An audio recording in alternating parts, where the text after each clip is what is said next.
મિત્રો આજના આ વિડીયોમાં આપણે બનાવવાના છીએ ઘન જીવામૃત, જેને બનાવવા માટે આપણી પાસે છે આ છાણા, જે ગાયનું છાણ હોય કે કોઈ પણ પશુનું છાણ હોય તે હોવું જોઈએ, અને ત્યાર પછી આપણી પાસે જીવામૃત હોવું જોઈએ।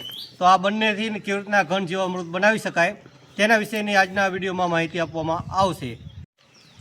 નમસ્કાર મિત્રો, હું છું BM રજાસ્ત્રા અને ફરી એકવાર સ્વાગત છે તમારું આપણા એક નવા વિડીયોમાં। સૌથી પહેલાં તો તમને બધાને મારા જય શ્રી કૃષ્ણ।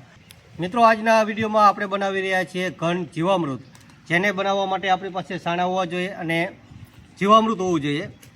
તો આપણે છાણાને તાજું છાણ પણ ચાલે અને આવું સૂકું છાણ પણ ચાલે। તો આને આપણે બરાબરનું પહેલાં ભાંગી નાખવાના છે, અને ત્યાર પછી શું શું કરવાનું છે ને એ પણ અમે તમને આજના વિડીયોમાં જણાવશું। તો અત્યારે આપણે એક આ બકડીયા જેટલું જે છાણા હોય ભાંગીને ભૂકો કરી નાખ્યા છે, અને હવે આપણે આમાં જીવામૃત નાખવાનું છે। તો ચાલો હું તમને બતાવું કેવી રીતના આમાં નાખવાનું હોય। આમ હોલ કરવાના હોય અને પછી જીવામૃત ભરવાનું હોય। જોઈ લો,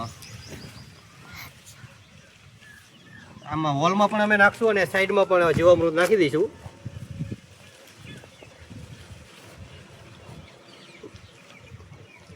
અને પછી આને એક છાયાદાર જગ્યાએ રાખવાનું હોય। તો ચાલો તમને બતાવું જીવામૃત આપણું। જોઈ લો, અમે આ જીવામૃત બનાવેલું હતું, જે તમને ખબર જ હશે।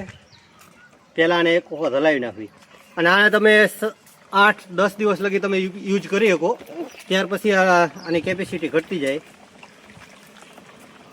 તો અમારે આ ફેંકી ન દેવું પડે એના માટે અમે આ ઘન જીવામૃત બનાવી રહ્યા છીએ। જોઈ લો, હવે આને છે ને આ હોલ કયો આપણે એમાં ભરી દઈશું, જેથી કરીને યુઝ થઈ જાય। અને ઘન જીવામૃત તમે ઘણો ટાઈમ લગી સાચવી શકો।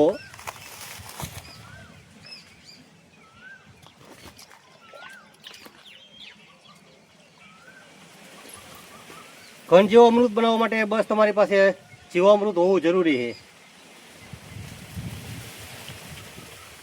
અને આમાં છાણ તમે સૂકાની જગ્યાએ લીલું પણ યુઝ કરી શકો।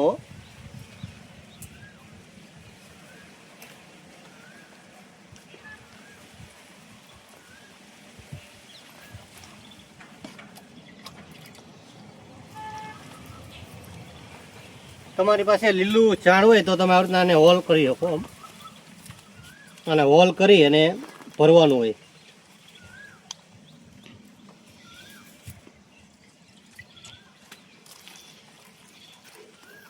જોઈ લો, અમે અત્યારે આટલું નાખવી, પછી 7-8 દિવસ પછી બીજી વખત નાખવાનું હોય, એટલા માટે।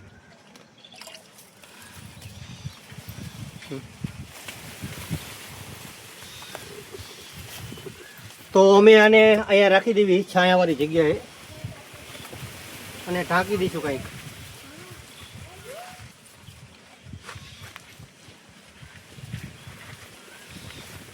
જોઈ લો, અહીંયા કણે અમે રાખી દેવી આને વ્યવસ્થિત।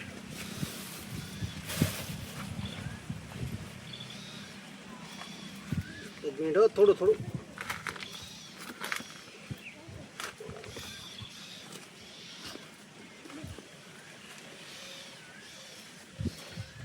જોઈ લો, અહીંયા કણે રાખી દીધું હોય। અને તમને અમારો વિડીયો પસંદ આવે તો વિડીયોને લાઇક કરજો, શેર કરજો, અને અમારી ચેનલ ઉપર નવો હોય તો અમારી આ ચેનલને સબસ્ક્રાઈબ પણ જરૂર કરી દેજો।